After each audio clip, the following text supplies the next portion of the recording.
Tahun 2023, tahun untuk bangkit. Jadilah pemenang.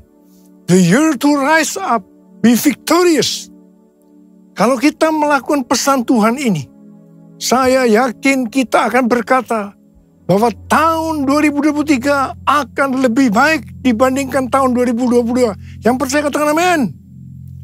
Padahal banyak hamba-hamba Tuhan dan juga para ahli mendapatkan bahwa tahun 2023 adalah tahun yang berat.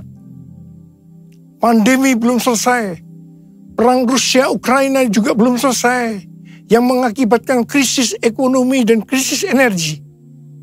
Sepertiga dari negara di dunia, yaitu sekitar 70 negara, diperkirakan mengalami resesi. Bahkan negara yang tidak mengalami resesi, ratusan juta penduduknya merasakan seperti sedang resesi. Sekitar 47 negara sedang antri menjadi pasien IMF, International Monetary Fund. Indonesia pernah mengalami masa ini, yaitu pada tahun 1997-1998. Pastor D, seorang nabiah hamba Tuhan dari Perth, Australia, yang sudah sekitar 2 tahun menjadi pendoa syafaat saya, di mana nubuatan tajam memberikan nubuatan bahwa tahun 2023 badai dalam ukuran besar akan banyak terjadi. Gempa bumi di atas 5 skala Richter juga akan banyak terjadi. Kita diminta untuk menghardik lempengan-lempengan tektonik yang menyebabkan gempa bumi dengan berkata, dalam nama Yesus, diam, tenanglah. Dan Indonesia juga sedang memasuki tahun politik. Pada tanggal 14 Februari 2024 akan diadakan pemilihan presiden. Biarlah kita berdoa untuk ini dengan meminta presiden yang takut akan Tuhan, nasionalis dan toleran. Cindy Jacob mewakili Apostolic Council of Prophetic Elders, yaitu Dewan Kerasulan para Tetua Kenabian, mengatakan bahwa tema tahun 2023 adalah tahun berkat melimpah dan kekacauan. Mungkin ini terkesan kontradiktif. Bagaimana kita dapat memiliki berkat yang melimpah sekaligus kekacauan? Penjelasannya adalah kita akan melihat berkat melimpah di tengah kekacauan. Kita ingat pesan Tuhan di awal tahun 2023. Yaitu meskipun keadaan tahun 2023 tidak baik, tetapi kita harus percaya bahwa tahun 2023 akan lebih baik dibandingkan tahun 2022. Apa dasar kita untuk percaya bahwa tahun 2023 akan lebih baik dibandingkan tahun 2022? Alasan pertama, sesuai dengan Ratapan 3 ayat 22 dan 23 yang berkata, tak berkesudahan kasih setia Tuhan, tak habis-habisnya rahmatnya, selalu baru tiap pagi, besar kesetiaan. Kita harus percaya bahwa kasih Tuhan selalu baru tiap pagi, selalu baru tiap minggu, selalu baru tiap bulan, dan selalu baru tiap tahun. Alasan yang kedua, sesuai dengan Ratapan 3 ayat 24 yang berkata, Tuhan adalah bagianku, kata jiwaku. Oleh sebab itu aku berharap kepadanya. Jadi kalau kita berharap kepada Tuhan, maka kita akan berkata, tahun 2023 akan lebih baik dibandingkan tahun 2022. Haleluya! Alasan yang ketiga, kalau hati kita melekat kepada Tuhan, karena kita hidup intim dengan Tuhan, sesuai dengan Mazmur 91 ayat 14 sampai dengan 16, maka yang pertama, Tuhan akan meluputkan dan membentengi kita terhadap sakit penyakit, panah api dari si jahat, jerat penangkap burung, kedahsyatan malam atau terror of the night, yang berbicara tentang penculikan, perampokan, pemerkosaan, pembunuhan, terorisme, peperangan, dan lain-lain. Dan hal yang kedua, Tuhan akan menjawab ketika kita berseru pada masa kesesakan. Hal yang ketiga, akan memuliakan kita. Hal yang keempat, Tuhan akan memberikan panjang umur dengan berkat yang melimpah. Dan hal yang kelima, Tuhan akan memberikan keselamatan. Haleluya! Alasan yang keempat, kita percaya bahwa tahun 2023 akan lebih baik dibandingkan tahun 2022. Karena kita bangkit dan jadi pemenang. Tuhan melalui Cindy Jacob dan para nabi ini juga menunjukkan tentang Goshen. Goshen adalah tanah yang diberikan kepada anak-anak Israel ketika Yusuf menjadi Perdana Menteri di Mesir. Ini adalah tanah pilihan. Tanah ini menyediakan bagi mereka makan selama 7 tahun dalam masa kekeringan. Mulai tahun 2023 ini, kita akan mengalami tahun-tahun yang sulit. Tetapi Tuhan mengungkapkan kepada kita bagaimana membangun Goshen kita untuk tahun-tahun mendatang. Tuhan akan membukakan cara-cara yang harus kita lakukan. Dan Tuhan juga berbicara melalui Yesaya 60 ayat 6 yang berkata, sejumlah besar unta akan menutupi daerahmu. Unta-unta muda dari Midian dan Eva. Mereka semua akan datang dari Sheba, akan membawa emas dan kemenyan, serta memberitakan perbuatan masyhur Tuhan. Berkat datang untuk anak-anaknya yang sungguh-sungguh melekat kepada Tuhan. Unta-unta akan datang membawa berkat keuangan kepada kita. Tuhan mengingatkan bahwa berkat materi yang kita dapatkan bukan hanya untuk kita sendiri, tetapi untuk dibagikan kepada mereka yang nantinya berkekurangan dan butuh bantuan. Aku percaya berkat-Mu atasku melimpah. Kebajikan, kemurahan selalu mengikutiku. Ku puji, ku sembah Kau Tuhan. Kebajikan, kemurahan selalu mengikutiku. Ku puji, ku sembah Kau Yesus. Tuhan berbicara kepada kita untuk bangkit dan jadi pemenang melalui kitab Hagai. Tuhan berbicara melalui Nabi Hagai kepada Zerubabel bin Shealtiel, Bupati Yehuda, dan Yosua bin Yosadak, Imam Besar, untuk mengajak bangsa Israel membangun bait suci. Tuhan menegur bangsa Israel, karena selama ini mereka hanya sibuk membangun rumahnya sendiri. Tetapi rumah Tuhan tidak dibangun dan tetap menjadi reruntuhan. Akibatnya, mereka menabur banyak, tetapi membawa pulang hasil sedikit. Mereka makan, tetapi tidak sampai kenyang. Mereka minum, tetapi tidak sampai puas. Mereka mendapat upah, tetapi tidak pernah cukup. Karena seperti ditaruh di dalam pundi-pundi yang berlubang. Banyak pengeluaran yang tidak terduga, seperti sakit penyakit, dicuri, ditipu, dirampok, dan lain-lain terjadi. Mari, kita sekarang introspeksi, melihat diri kita masing-masing. Apakah keadaan kita seperti keadaan orang Israel pada waktu itu?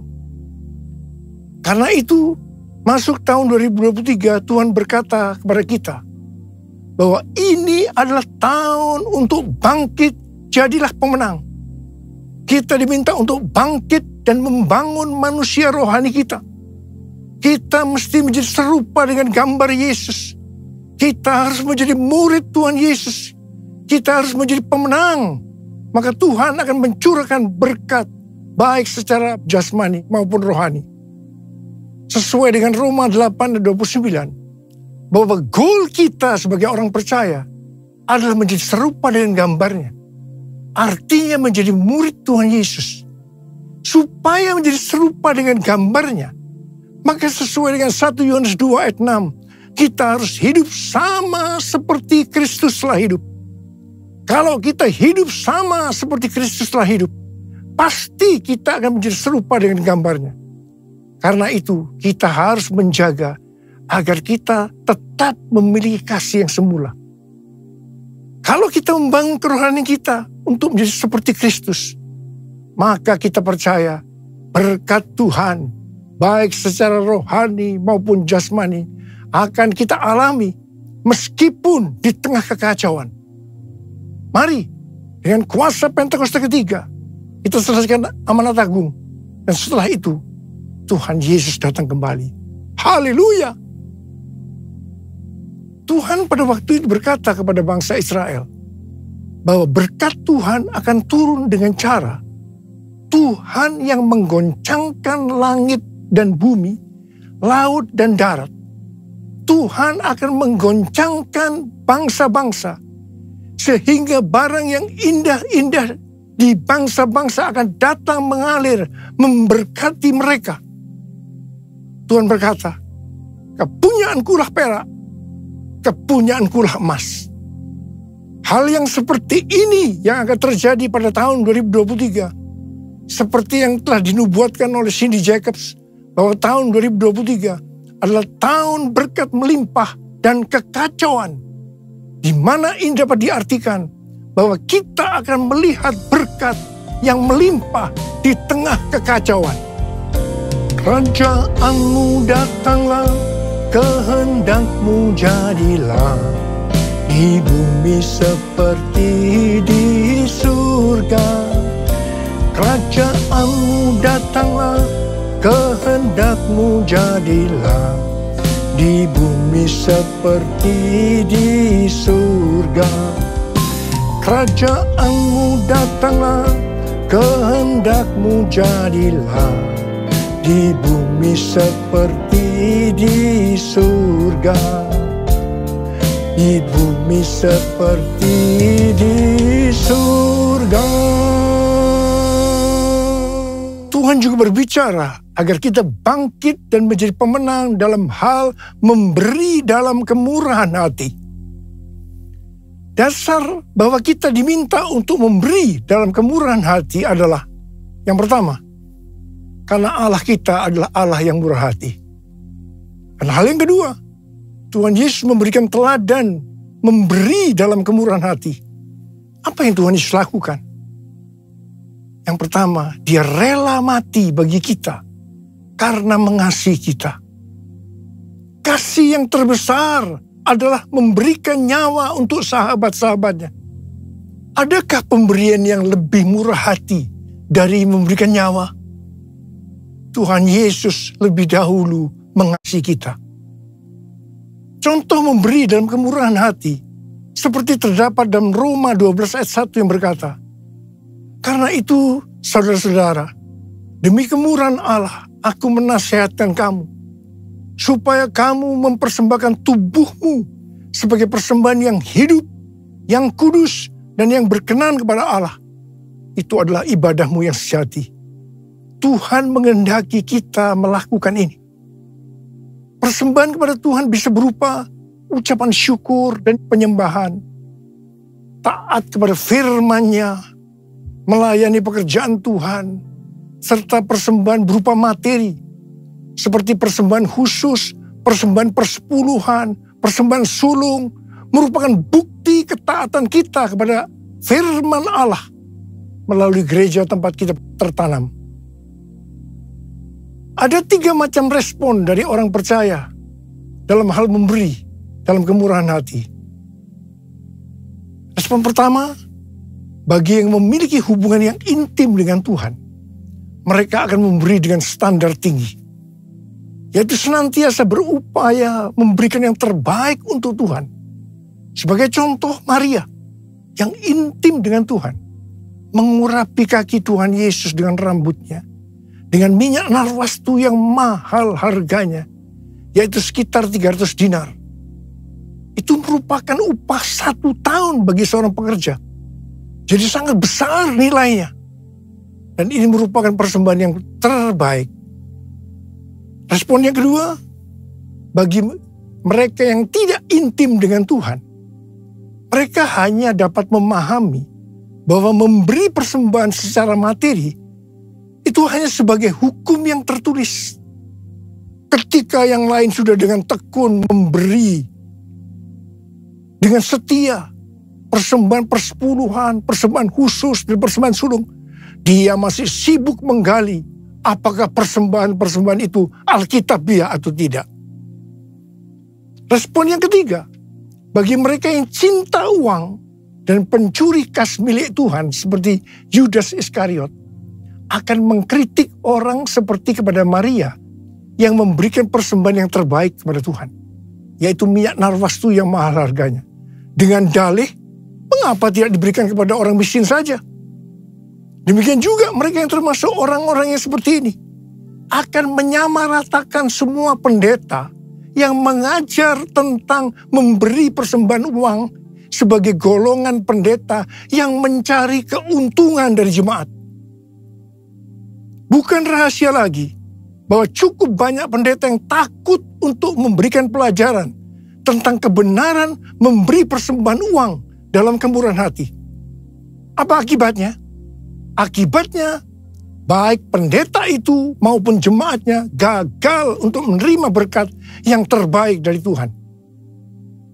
Kesimpulannya, memberi persembahan materi dalam kemurahan hati hanya dilakukan oleh orang-orang yang hidupnya intim dengan Tuhan. Saya berdoa agar berkat yang terbaik dari Tuhan akan kita terima dalam tahun 2023 ini karena kita intim dengan Tuhan. Ku sembah Kau Tuhan, ku mengangkat tanganku, selamanya Kau ajaib bagiku.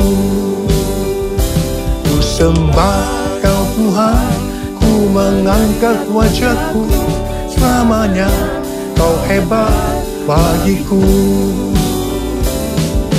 Haleluya, haleluya, haleluya, haleluya, haleluya,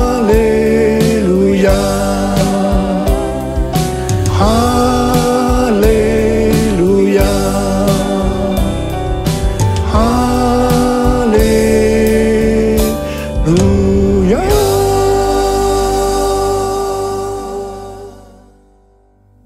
Sudah lebih dari 12 tahun Tuhan berbicara kepada kita tentang persembahan sulung dari Amsal 3 ayat 9 dan 10 yang berkata, muliakanlah Tuhan dengan hartamu dan dengan hasil pertama dari segala penghasilanmu, maka lumbung-lumbungmu akan diisi penuh sampai melimpah-limpah, dan bejana pemerahanmu akan meluap dengan air buah anggurnya.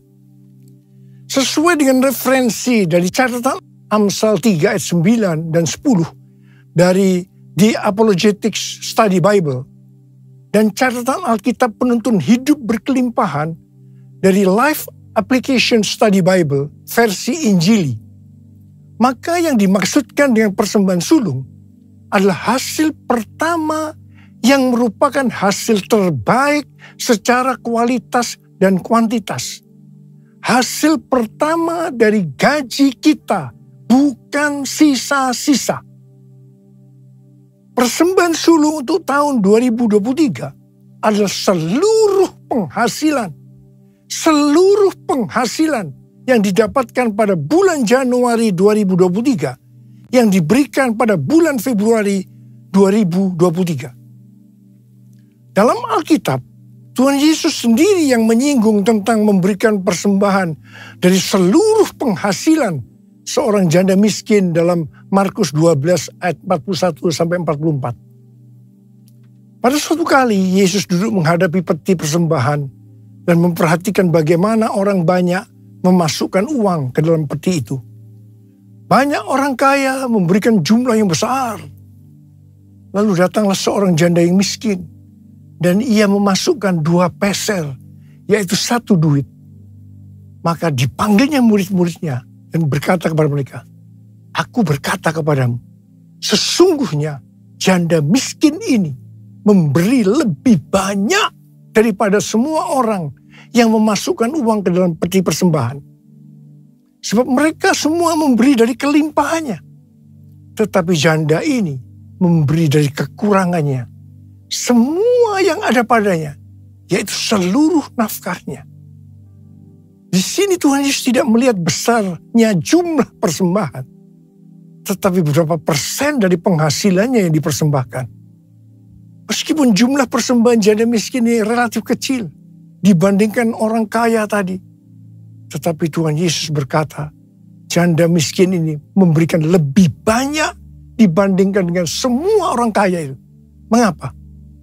Karena persembahan yang diberikan janda miskin itu adalah seluruh nafkahnya, yaitu seluruh yang dia miliki. Ini contoh memberi dalam kemurahan hati.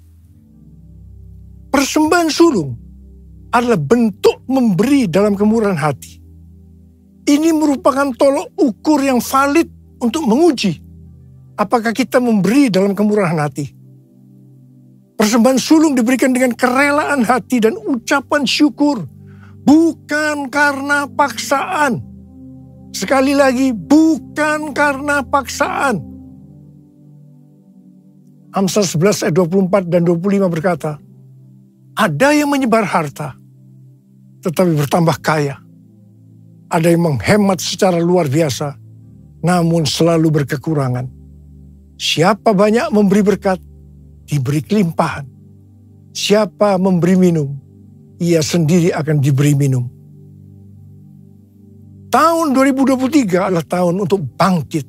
Jadilah pemenang dalam hal memberi dalam kemurahan hati. Kita akan berkata bahwa tahun 2023 akan lebih baik daripada tahun 2022. Kita akan mengalami berkat yang melimpah meskipun dunia mengalami kekacauan. Haleluya! Perbuatannya besar, perbuatannya besar, perbuatannya besar, pujilah namanya, pujilah Tuhanku dengan segenap hatiku, pujilah namanya, pujilah Tuhanku dengan segenap hatiku, pujilah namanya, pujilah namanya, pujilah namanya. Mari angkat tangan saudara, angkat tangan kita, sembah dia. Bisa berbahasa roh saat ini. Berbahasa roh, berbahasa roh, berbahasa roh.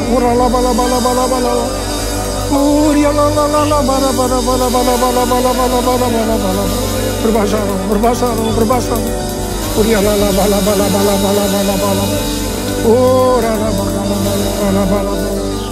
Kamu berdoa buat anak-anakmu yang angkat tangan di hadapanmu saat ini, Tuhan. Ajarlah kami memberi dengan kemurahan hati. Hamba-Mu percaya kalau kita melakukan itu, berarti kita bangkit dan jadi pemenang. Dan hamba-Mu percaya di tengah kekacauan dunia, berkat yang melimpah akan kami terima. Oh ralabalaba, terima, terima, terima, terima, terima, terima, terima, terima, terima, terima. Oh rabasyikalabalaba. Ya Abah, ya Abah, terima kasih Abah, terima kasih. Dalam nama Yesus, dalam nama Yesus, dalam nama Yesus. Amin. Mari saudara-saudara sekalian, kita akan masuk dalam perjamuan kudus. Kita akan mengingat ayat ini.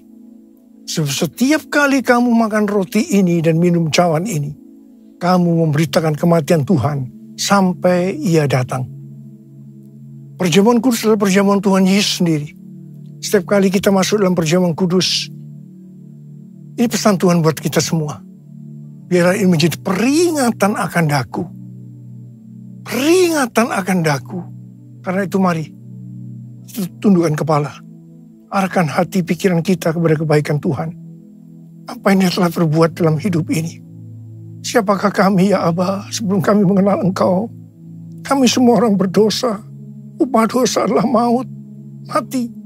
Tapi Engkau yang tidak berdosa telah dijadikan dosa oleh karena kami. Kau harus turun dari surga mulia, mati, ganti kami dengan penderitaan yang luar biasa. Sungguh kalau kami pikirkan Tuhan, kalau kami pikirkan betapa baiknya Engkau itu, betapa baiknya Engkau ya Aba. Kau jadikan kami sebagai anak-anak-Mu. Kau berkati, Kau tuntun, Kau bela, Kau ajar kami. Tuhan terima kasih. Terima kasih berkebaikan-Mu. Terima kasih Kau tegur juga kalau kami salah ya Aba.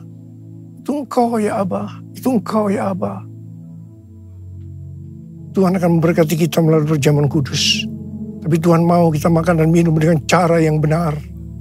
Karena itu masing-masing sekarang berdoa. Introspeksi, lihat keadaan diri masing-masing. Jangan menyimpan dosa. Kalau ada dosa yang Tuhan ingatkan, langsung akui di hadapan Tuhan. Akui di hadapan Tuhan. Ampuni kami. Ampuni. Ampuni kami. Ampuni kami. Ampuni kami. Ampuni kami Tuhan. Ampuni anak-anak-Mu. Bapa, layakkan kami masuk dalam perjamuan kudus. Terima kasih. Dalam nama Yesus kami berdoa. Amin. Sekarang, mari angkat roti di tangan kanan kita tinggi-tinggi. Sebab apa yang telah kuteruskan kepadamu telah aku terima dari Tuhan. Itu bahwa Tuhan Yesus pada malam waktu Ia diserahkan mengambil roti. Dan sesudah itu Ia mengucap syukur atasnya. Ia memecah-mecahkannya dan berkata, inilah tubuhku yang diserahkan bagi kamu. Perbuatlah ini menjadi peringatan akan aku. Terima kasih Tuhan. Bukankah roti yang kita pecah-pecahkan ini adalah persekutuan kita dengan tubuh Kristus? Mari kita makan dalam nama Yesus.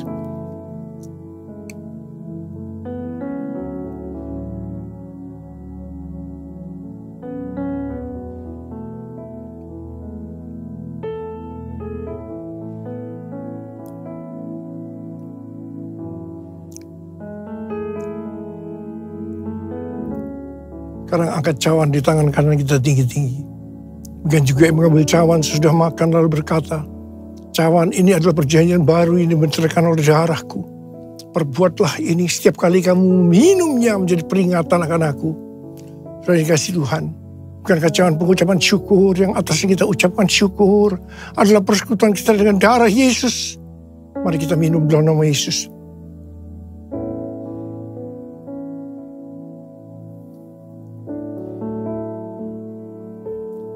Mari angkat tangan kita.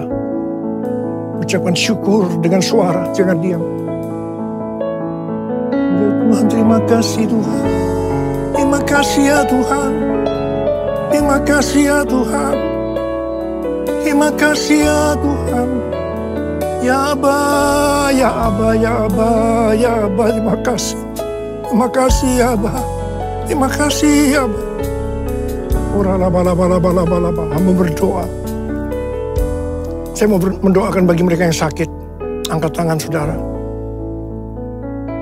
Tuhan, Kau melihat tangan yang terangkat. Mereka membutuhkan pertolongan Tuhan. Mereka sakit. Mereka membutuhkan pertolongan Tuhan. Dalam nama Yesus, sembuh. Dalam nama Yesus, sembuh. Sembuh. Sembuh. Sembuh. Terima kesembuhan. Terima pemulihan. Terima. Apa? Urapi kami ya Abah. Terima pengurapan Tuhan. Terima. Kami terima pengurapan-Mu Tuhan. Kami terima pengurapan-Mu. Kami terima. Terima kasih. Terima kasih Yesusku. Terima kasih Yesusku. Puji syukur hanya bagi Tuhanku. Terima kasih Yesusku. Terima kasih Yesusku. Puji syukur hanya bagi Tuhanku. Terima kasih Yesusku. Terima kasih Yesusku. Puji syukur hanya bagi Tuhanku. Terima kasih Yesusku. Terima kasih Yesusku. Puji syukur hanya bagi Tuhanku. Puji syukur hanya bagi Tuhanku. Puji syukur hanya bagi Tuhanku.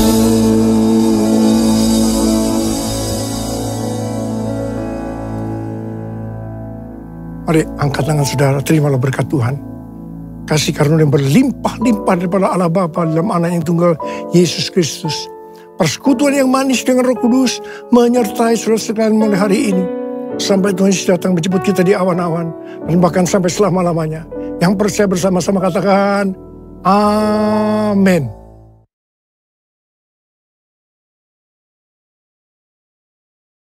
Percaya janji-Mu dalam hidupku. Aku percaya Kau pegang tanganku. Meskipun